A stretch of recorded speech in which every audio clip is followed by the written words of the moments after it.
bahwa rasa aku oleh rasa akunya Syekh Melaya itu adalah nukat gaib dari sejak awal, tidak hidup juga tidak mati. Akunya ke sini, kita akan mendapati dada kita.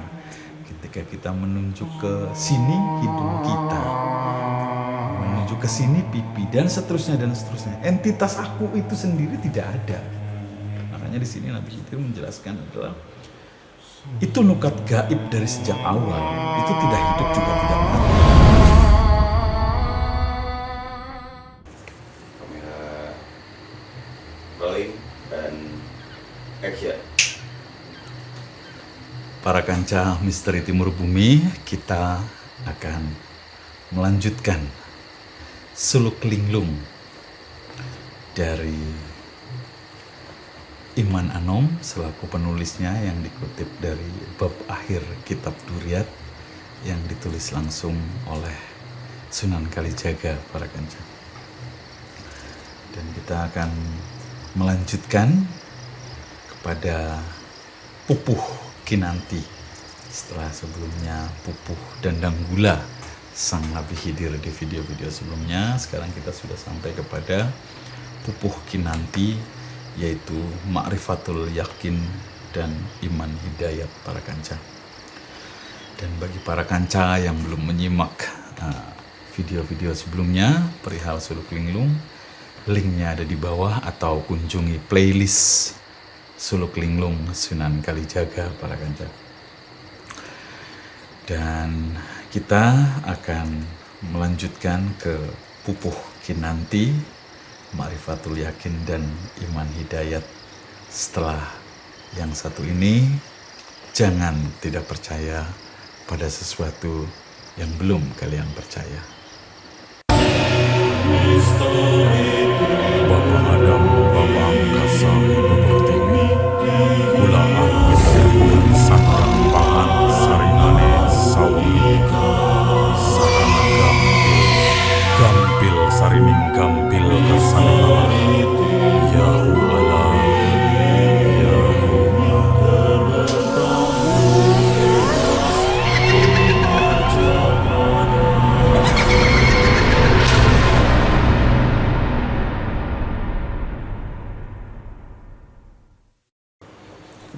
Saya mohon pelajaran lagi sampai paham betul, sampai tuntas. Saya menyerahkan hidup dan mati demi mengharapkan tujuan yang pasti. Jangan sampai tanpa hasil. Demikianlah kata-kata terakhir dari Pupuh Dandang Gula sang Nabi Khidir suluk linglung, para kanca. Dan itu kalimat yang terlontar oleh Syekh Melaya atau Sunan Kalijaga kepada sang Nabi Khidir yang sedang berada di dalam batinnya Nabi Khidir, para kanca. Nah, kita akan melanjutkan ke anak tangga selanjutnya, yaitu Ma'rifatul Yakin dan Iman Hidayat, Pupuh Kinanti dan dari suluk linglung. Di dalam Pupuh Kinanti ini nantinya akan berisi ajaran Nabi Khidir kepada Sunan Kalijaga tentang ilmul yakin, ainul yakin, dan ma'rifatul yakin atau hakul yakin, dan serta iman hidayat, serta sifat-sifat yang terpuji, para kanca. Nah,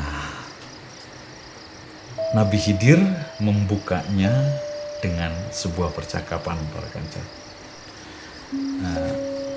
Nabi Khidir melontarkan contoh seperti ini, para kanca. Jika seseorang hendak mengatakan sesuatu, titik awalnya adalah benar.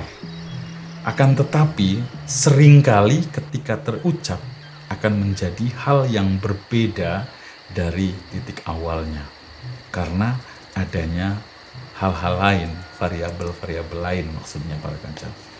Adanya bumbu-bumbu atau pemanis, kemudian situasional, artinya menyesuaikan dengan situasi. Kemudian di sana ada spontanitas. Kemudian ada kehendak baru yang muncul. kemudian ada kesadaran, keutamaan, dan lain sebagainya para kanca.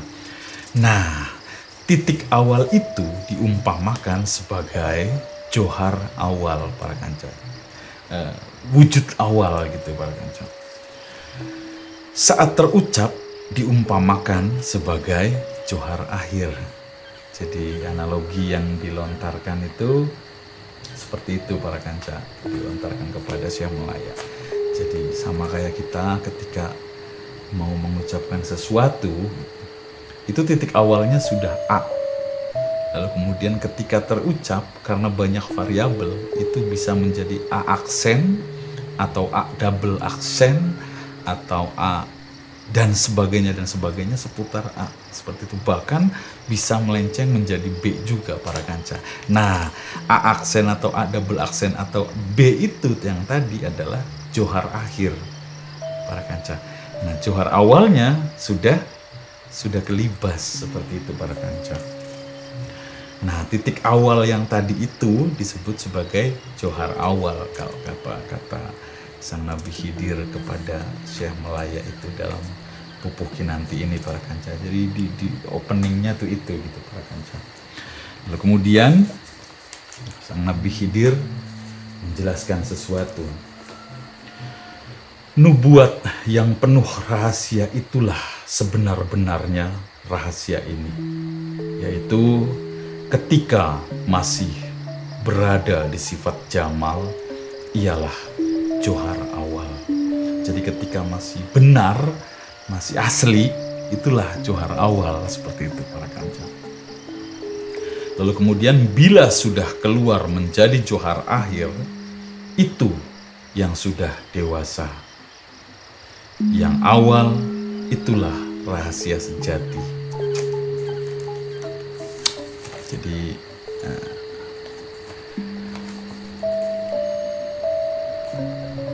seorang bayi yang baru lahir gitu, sama seorang bayi yang sudah bisa tengkurap, itu adalah kalau kita analogikan, johar awalnya adalah bayi baru lahir yang hanya menangis, dan bayi yang sudah bisa tengkurap. Johar awal adalah bayi yang baru lahir, kemudian johar akhirnya adalah bayi yang sudah tengkurap para kanca. Jadi selalu begitu, johar awal, johar akhir. Nah, johar awal itu ya tadi seperti bayi yang baru lahir, seperti itu. Kemudian setelah melalui proses pendewasaan, maka itulah johar akhir gitu. Nah, di sini analoginya seperti itu para kanca. Lalu yang aslinya yang mana? Ya johar awal, seperti itu para kanca. Johar akhir adalah satu kesatuan dengan johar awal. Jadi satu pati, satu hidup. Jadi sebetulnya tidak ada bedanya para kanca. Johar awal dan johar akhir itu tidak ada bedanya gitu. Di dalam Pupuh Kinanti ini mulai dikoyak satu persatu itu, mulai melepaskan simpul-simpul para kanca. Mulai melepaskan simpul-simpul. Jadi sini perlahan-lahan sudah mulai dibuka perihal awal dan akhir, seperti itu para kanca. Nah, lalu yang hakikat yang mana? Yang johar awal. Seperti itu para kanca. Tadi analoginya Sang Nabi Khidir itu ketika mau berucap di dalam batin, mau mengucapkan A di akhir itu bisa A aksen, A double aksen, atau bahkan bisa B para kanca, karena tadi ada variabel-variabel yang memang dibutuhkan gitu para kanca.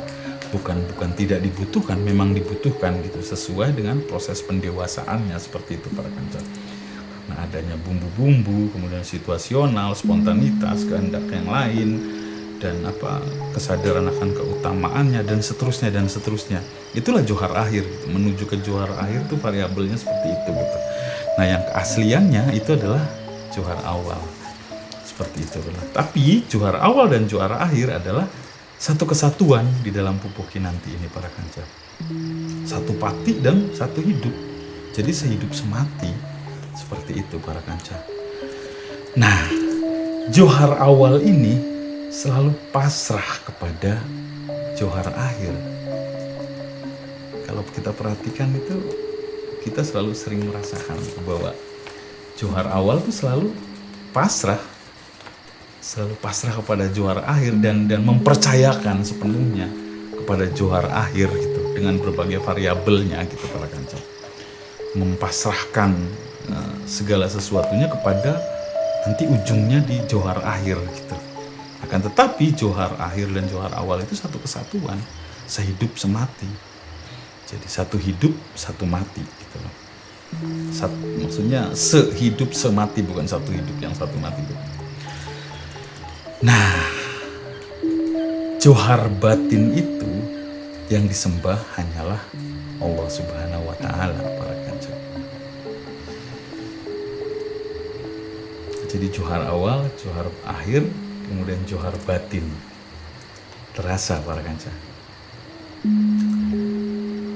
Johar awal, Johar akhir, kemudian Johar batin. Nah, Johar batin menyembahnya kepada Allah Subhanahu wa Ta'ala gitu para kanca. Menyembah kepada keputusan yang terjadi di antara kedua ini gitu para kanca. Nah, kemudian Syekh Melaya atau rasa akunya Syekh Melaya itu adalah nukat gaib. Jadi nah, kamunya Nabi Khidir kepada Syekh Melaya itu sudah menunjuk kamu sebagai nukat gaib para kanca. Gitu. Kamu yang ditunjuk oleh Nabi Khidir itu adalah kamu nukat gaib. Kalau yang di video sebelumnya itu kita sempat menganalogikan seperti gelembung udara atau gelembung sabun yang berisi udara gitu. Nah, udah mulai menunjuk ini para kanca. Sudah mulai ke anak tangga itu gitu. Kamunya Nabi Khidir ke Syekh Melaya tuh udah mulai menunjuk itu, bahwa rasa akunya Syekh Melaya itu adalah nukat gaib dari sejak awal, tidak hidup juga tidak mati.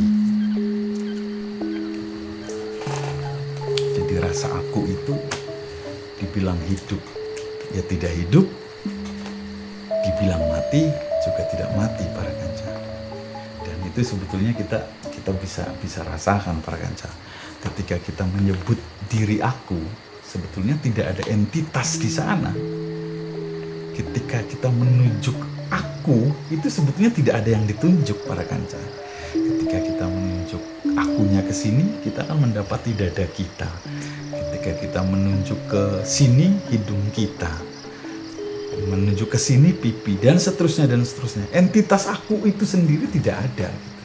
Makanya di sini Nabi Khidir menjelaskan adalah itu nukat gaib dari sejak awal. Itu tidak hidup juga tidak mati.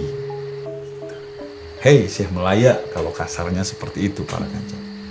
Hei Syekh Melaya, kamu itu nukat gaib. Nah, kamu yang ditunjuk itu sudah kamu nukat gaib. Sudah bukan yang kamu yang sebelumnya. Sudah bukan kamu yang Sunan Bonang, kemudian kamu Nabi Khidir yang pertama, kemudian yang kedua. Nah, ini tuh sudah masuk lebih deep lagi, lebih dalam lagi para kanca. Kamu itu hanya sebuah nukat gaib dari sejak awal gitu, dan itu tidak hidup juga tidak mati. Ya seperti yang tadi gitu analoginya. Jadi ketika kita menunjuk diri kita pun, menyebut aku terhadap diri kita sendiri, sebenarnya tidak ada entitas apapun di sana gitu. Yang mana yang aku tuh kita nggak tahu, nggak jelas gitu para kanca. Itulah Johar awal gitu loh, menuju Johar awal maksudnya gitu. Nah, aku yang selalu itu adalah nukat gaib doang, karena nggak ada entitasnya tuh nggak ada, aku itu nggak ada gitu para kanca. Jadi di sini sudah mulai perlahan-lahan kita diajak lebih dalam lagi gitu para kanca. Ya, kita sama-sama perhatikan, ayo kita perhatikan. Ketika kita menunjuk aku terhadap diri kita sendiri, entitas aku itu tidak ada para kanca. Kita tunjuk kemanapun itu bukan aku yang kita mau sebetulnya gitu para kanca. Nah, di sini dipertegas sama Nabi Khidir terhadap sang aku yang dimiliki oleh Syekh Melaya itu. Kamu itu adalah nukat gaib dari sejak awal, tidak hidup juga tidak mati. Gitu. Nah, nukat gaib sudah hidup Jadi nukat gaib itu sejak dahulu itu sudah hidup dari sejak dahulu kala gitu, sudah dicipta dari awal gitu, menjadi sifat. Kalau di Pupuh Kinanti Suluk Linggung itu disebut sebagai dicipta menjadi alif atau jisim latif para kanca. Jadi kalau di dalam ayat Al-Quran itu ada ada sebutan untuk manusia itu sesuatu yang tidak dapat disebut sesuatu yang tidak dapat disebut sebagai sesuatu para kanca. Nanti ayatnya akan ditampilkan.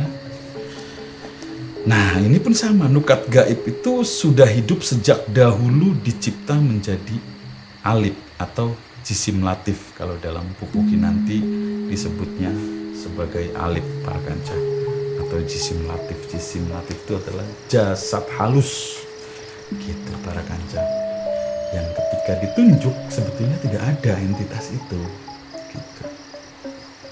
Tidak disebut sebagai sesuatu. Itu awalnya gitu. Jadi di sini mau mulai membuka simpul-simpul itu gitu, mengajak Syekh Melaya lebih dalam lagi gitu para kanca. Kemudian Johar Jati, jadi nah setelah tadi jisim latif itu gitu, si alif itu yang selalu menyebut diri aku itu gitu, atau sering disebut sebagai Johar Jati gitu.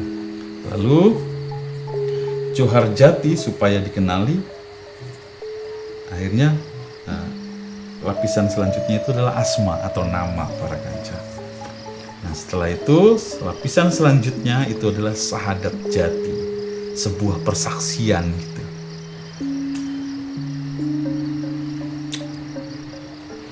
Johar Jati, lalu kemudian ada asma, lalu kemudian terjadilah sahadat jati, baru keberadaan itu ada. Lalu kemudian Rasulullah, baru rasa sejati. Ini agak deep banget gitu para kanca. Jadi Syekh Melaya ditarik, bener-bener ditarik gitu, dan kita pun merasakan masuk lebih dalam lagi gitu. Sesuatu yang udara yang kosong ini, lalu kemudian ditiupkan gelembung dari sabun, barulah udara ini kelihatan. Ruang kosong ini kelihatan gitu. Ada bentuk di sana gitu para kanca. Dan kalau kita bisa analogikan supaya mudah, tapi jangan ditangkap sebagai sesuatu yang mutlak gitu. Supaya mudah gitu. Ruang kosong ini baru ketika ditiupkan gelembung yang itu baru bisa kelihatan. Nah ini dianalogikan sebagai alif tadi, jisim latif tadi para kanca. Dan ini udah ada sejak awal di dalam Pupuh Kinanti dikisahkan seperti itu gitu. Lalu ketika ini tidak bisa disebut sebagai apapun gitu, ketika belum ada nama gitu, belum ada asma gitu para kanca. Lalu kemudian diberi nama. Nah ketika udah ada nama, kemudian sudah ada bentuknya gelembung tadi gitu. Nah gelembung ini harus sadar betul bahwa sebetulnya gelembung ini tidak ada gitu para kanca. Dan ketika titik aku ini berada di gelembung ini gitu, titik aku ini akan menunjuk ruang kosong yang dia hinggapi. Seperti itu para kanca. Nah gelembung menunjuk kepada ruang kosong di dalamnya dan di luarnya itu sebetulnya sama gitu ya. Nah itu proses syahadat jati yang di sini. Makanya Johar Jati, asma, lalu syahadat jati. Nah ketika itu saling mengakui sudah ada, barulah ada getaran, ada saling perintah. Nah di sini lanjutannya, lapisan selanjutnya adalah dalam Pupuh Kinanti ini, lanjutannya adalah Rasulullah gitu. Jadi ada wakil. Nah ini disebut sebagai wakil dari kekosongan ini, lalu gelembung inilah wakilnya. Ada loh ini. Kamu sebagai wakil dari kekosongan ini untuk menjadi ada gitu. Nah, ketika ini terjadi maka barulah muncul rasa sejati. Di sini titik awalnya, di rasa sejati itu para kanca. Jadi johar jati, asma, kemudian barulah terjadi sahadat jati, sahadat sesungguhnya gitu. Baru kemudian ada yang diutus di sana, ada yang mewakilkan keberadaan kekosongan ini, yaitu berupa gelembung gitu. Baru di sana akan ketemu dengan rasa sejati gitu para kanca. Nah, kamu yang disebut oleh sang Nabi Khidir kepada Syekh Melaya di titik ini itu adalah nukat gaib itu para kanca. Sudah sampai situ para kanca.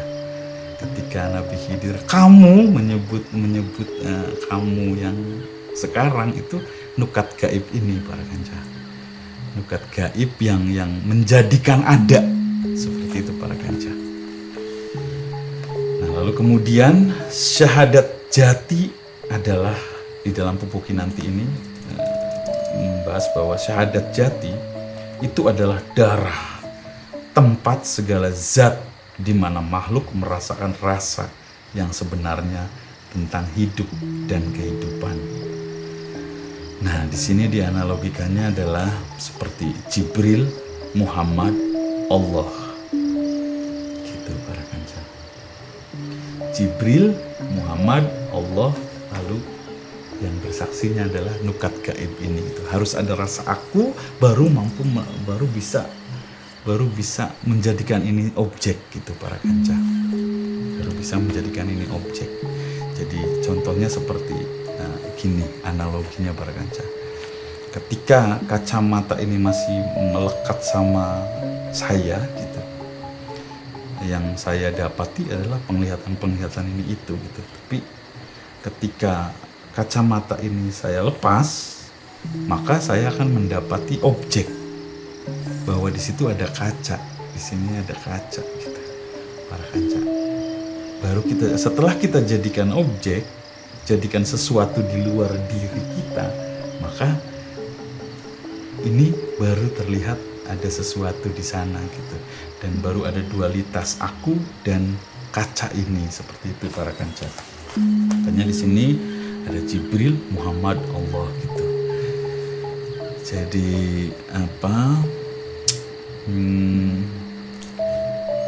setelah terjadi syahadat jati tadi gitu. Kemudian kalau di Pupuk Kinanti itu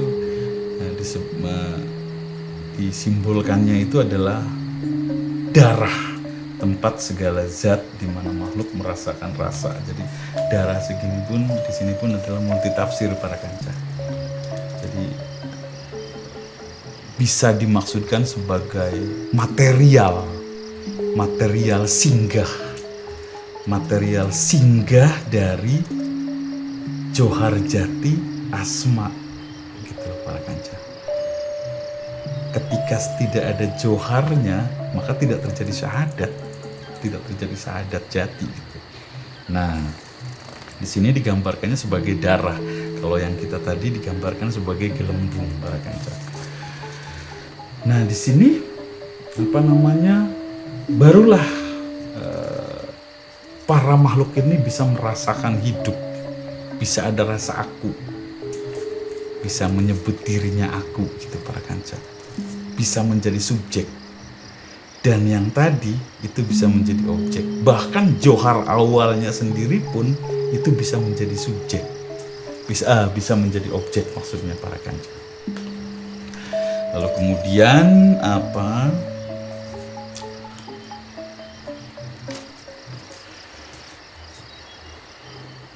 jisim latif dan jisim angling yang sudah ada dari sejak awal, yaitu alif, tidak melihat, tidak mendengar, tidak berkata-kata, dan tidak berperilaku para kanca.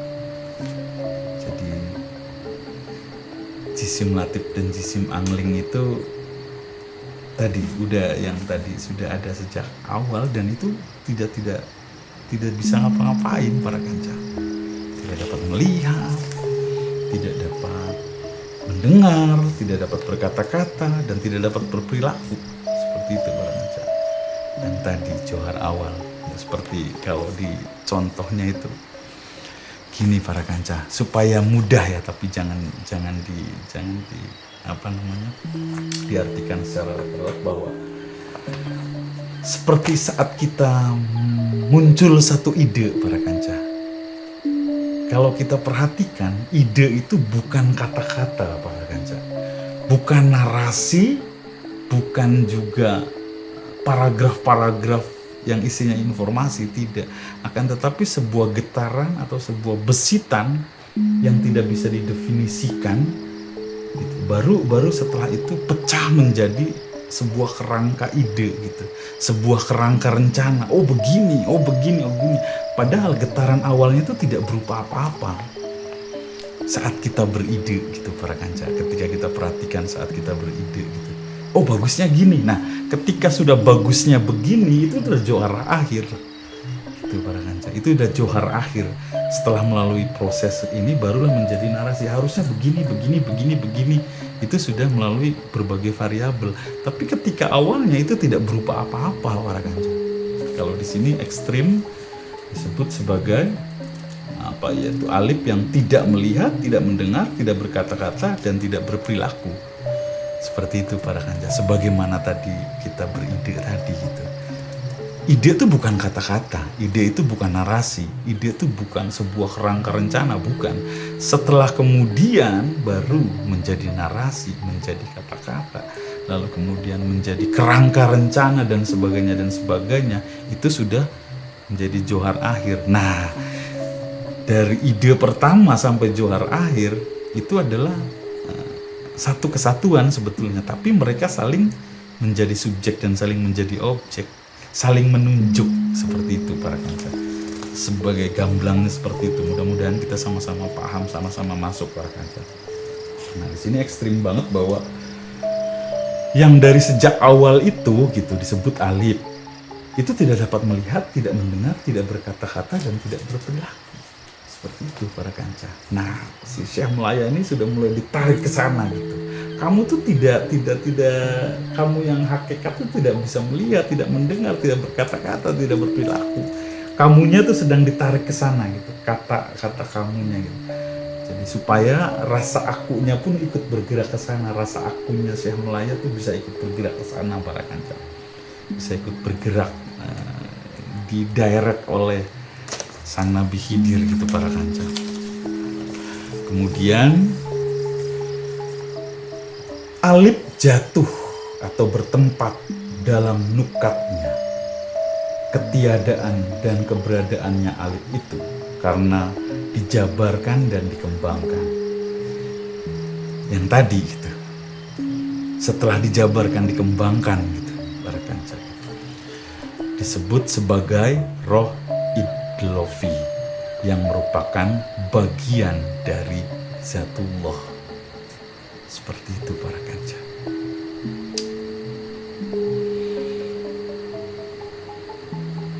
Jadi tidak bisa terpisahkan. Alif yang awal tadi gitu, setelah dijabarkan, setelah tadi melalui proses narasi segala macam, itu sebetulnya itu adalah disebut sebagai yang tadi roh idlofi itu adalah bagian dari Zatullah para kanca. Jadi Syekh Melaya sudah mulai ditarik. Hei, ayo. Jadi supaya akunya berpindah, rasa akunya tuh berpindah gitu. Ketika awal menunjuk rasa aku itu kepada daging, lalu kepada darah, kepada dan seterusnya. Jadi rasa akunya jadi ikut berjalan di sana gitu. Akunya ikut bergerak sehingga kamu yang ditunjuk oleh Nabi Khidirnya pun bergerak gitu. Terus. Kamu sebagai siapa? Lalu aku sebagai siapa? Kamu sebagai siapa? Terus bergerak masuk lebih dalam gitu para kanca. Nah, johar alif itu disebut sebagai kalam karsa di dalam pupukin nanti para kanca. Nah, ini lebih terang lagi nih para kanca. Jadi karsa itu hasrat para kanca. Timbul hasrat atau kehendak Allah itulah yang menjadikan dirimu Syekh Melaya. Nah, mu-nya itu udah berubah tuh para kanca. Gitulah. Udah yang tadi tuh, udah mendekati johar awal. Timbulnya hasrat atau kehendak Allah itulah yang menjadikan dirimu Syekh Melaya, yang menjadikan kamu ada, maksudnya gitu. Dan dengan adanya wujud dirimu maka menunjukkan adanya Allah. Maka Allah nggak mungkin ada lebih dari satu. Seperti itu para kanca. Ya tadi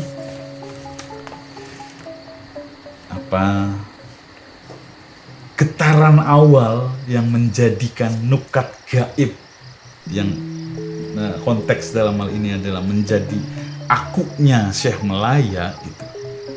Sang akunya Syekh Melaya itu gitu. Itu karena getaran awal tadi, seperti ide yang awal tadi kita jadi analogi seperti itu. Lalu kemudian dinarasikan jadi sesuatu. Nah ini diracik jadilah Syekh Melaya. Seperti itu para kanca. Nah rasa akunya Syekh Melaya ini itu akibat getaran yang hasrat dari kehendak Allah itu para kanca. Nah keberadaan aku yang ada dalam Syekh Melaya itu menunjukkan bahwa Allah itu ada yang membuat rasa aku itu gitu para kanca. Maka Allah nggak mungkin ada lebih dari satu gitu. Nah di sini udah mulai menuju ke hakul, ke ma'rifatul yakin tadi gitu, ke hakul yakin. Jadi pembukaan logika itu, pelepasan simpul yang tadinya mistik menjadi logik gitu para kanca. Tapi berada di ranah itu gitu para kanca. Lalu kemudian sifat jamal atau sifat yang bagus adalah sebuah kesadaran yang selalu mendorong dirinya untuk menyebut bahwa pada dasarnya adanya dirinya itu karena adanya yang mewujudkan adanya. Demikianlah yang difirmankan Allah kepada kekasihnya Nabi Muhammad Rasulullah SAW. Sesederhana itu para kanca. Jadi sifat bagus itu apa? Sifat bagus itu apa sih? Seperti itu para kanca dalam Pupuki nanti yang disampaikan itu si Nabi Khidir. Sifat bagus itu, sifat jamal itu adalah sebuah kesadaran yang selalu mendorong dirinya bahwa dirinya ada itu karena getarannya itu, getaran yang penyebab getar awal, yaitu konteksnya dalam Pupuki nanti ini adalah Allah Subhanahu wa Ta'ala para kanca. Itu kesadaran itu. Ketika kesadaran itu tidak ada, maka sifat jamalnya tidak ada gitu. Jadi hanya itu para kanca. Sesederhana itu tapi sulitnya minta ampun. Karena rasa aku itu subjek para kanca. Rasa aku itu kuat gitu loh. Tapi rasa aku itu sebetulnya ada tuh karena getaran awal. Seperti itu para kanca. Yang notabene sebetulnya tidak bisa dilepaskan gitu dari yang paragraf sebelumnya itu gitu. Adanya kamu yang mewujud itu menandakan bahwa adanya Allah, seperti itu dalam Pupuki nanti gitu para kanca. Nah yang bagus itu adalah kesadaran itu gitu. Tapi yang sulitnya itu adalah karena aku itu sangat kuat. Walaupun ketika kita telusuri, entitas aku itu tidak ada dalam diri kita. Yang mana kita tidak akan menemukan aku itu. Silahkan para kanca cross check sendiri. Yang mana akunya para kanca itu tidak ada para kanca. Sini Nabi Khidir benar-benar narik Syekh Melaya ke titik terdalam gitu para kanca. Kita lanjut. Nah di sini lugas banget para kanca, ini saya bacakan teks asli ya, dari Pupuki nanti itu.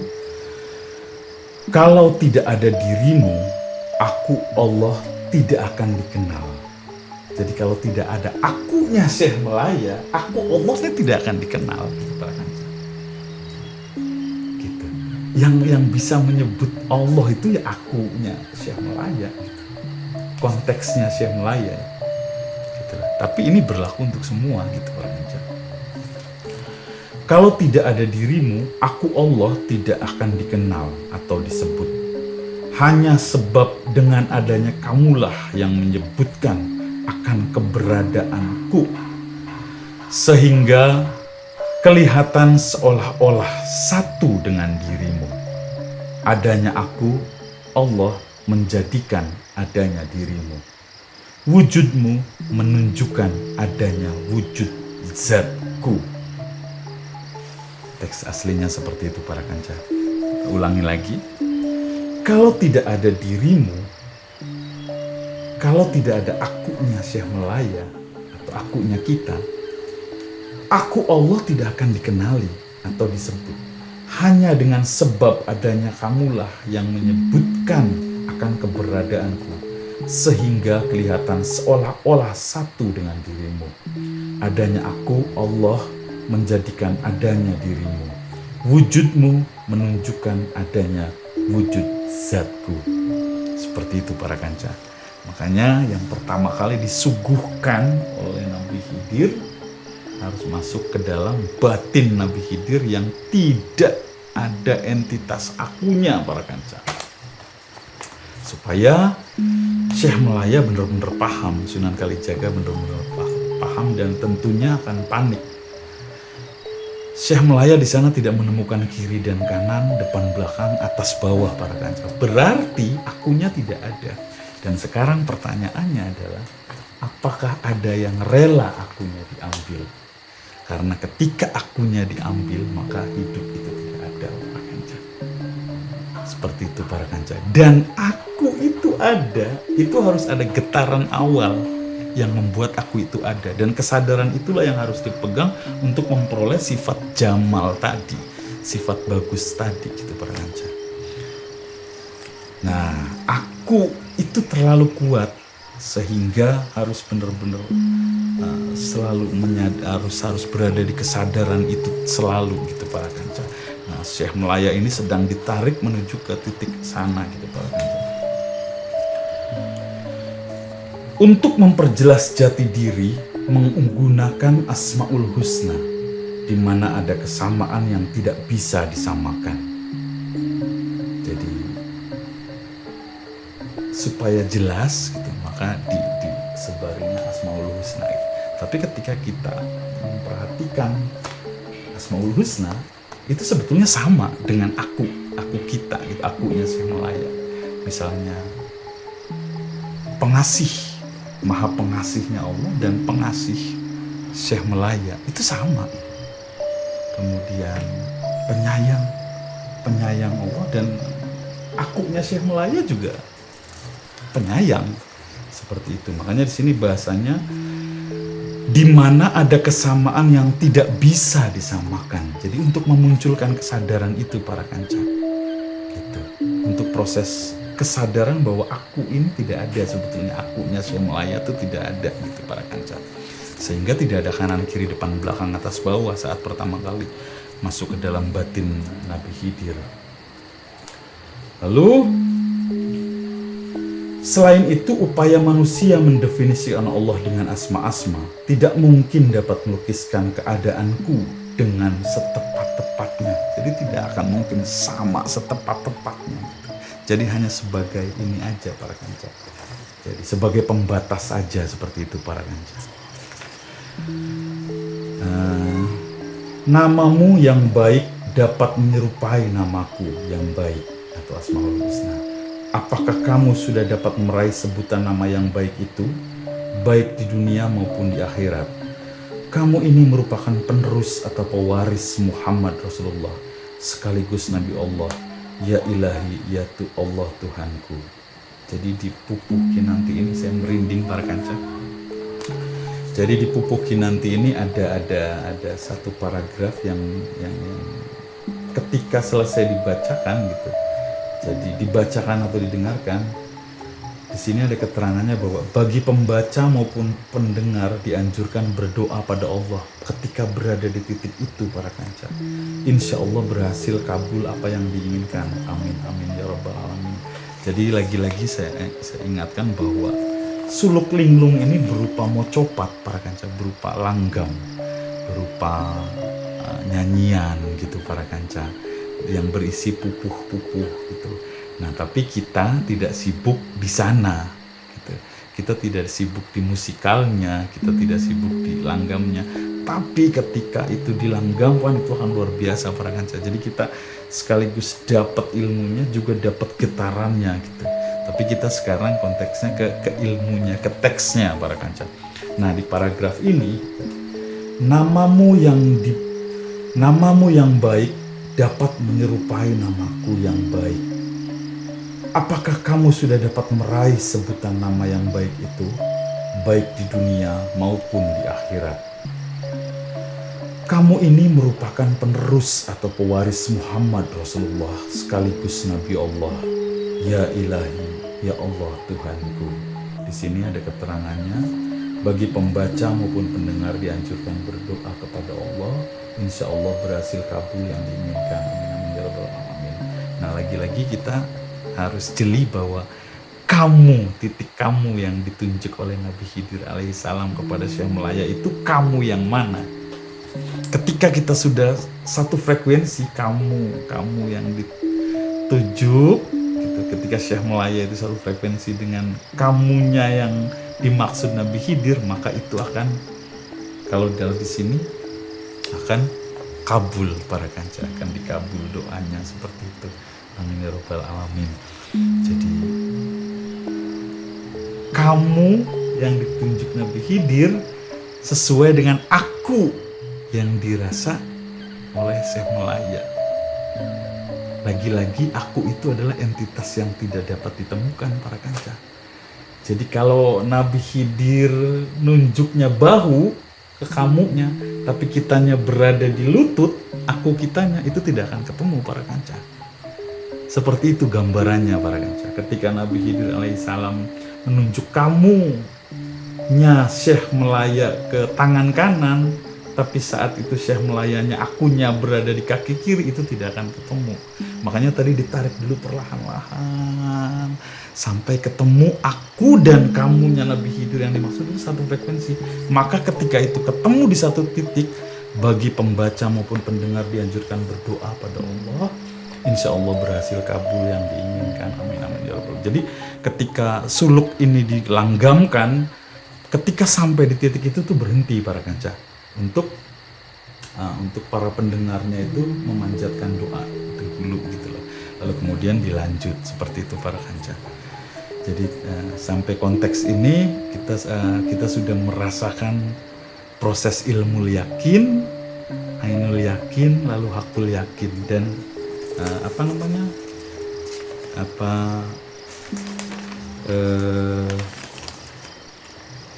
iman hidayat para kanca.